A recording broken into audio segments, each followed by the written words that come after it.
بديعة هذا التمر يلزق. وشلون عرفتي بالتلفقه؟ عمرك كله تحشين مبروش.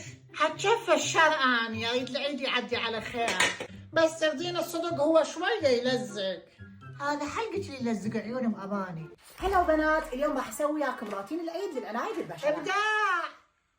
ها يوم اقول بنيتي اللي قوالب البلاستيك اللي سوت بين كليتشة ب 2008 وينهن؟ راح ابحث عنهن بجوجل يما بلكي القاهن. ذني حلوات يمك وش تغلبين يا يما؟ هاي لو بنتي هيك تعلي صوتها علي كان قطعت النعال على راسها. لا ام توفيق، احنا تربية حديثة مو مثلكم همج. مثل ما تعرفون اكو 3 انواع للبشرة. ابداع. لا اله الا الله.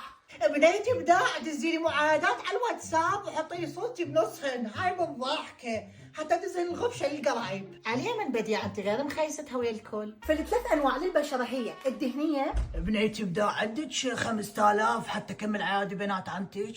لا والله يابا ما عندي، بس عندي ماسكات راح اعطيك اياها تودي لهن اياها. عافية بنيتي. ماسكات النفسيات المحمضة. فعندنا البشرة الدهنية والبشرة الجافة.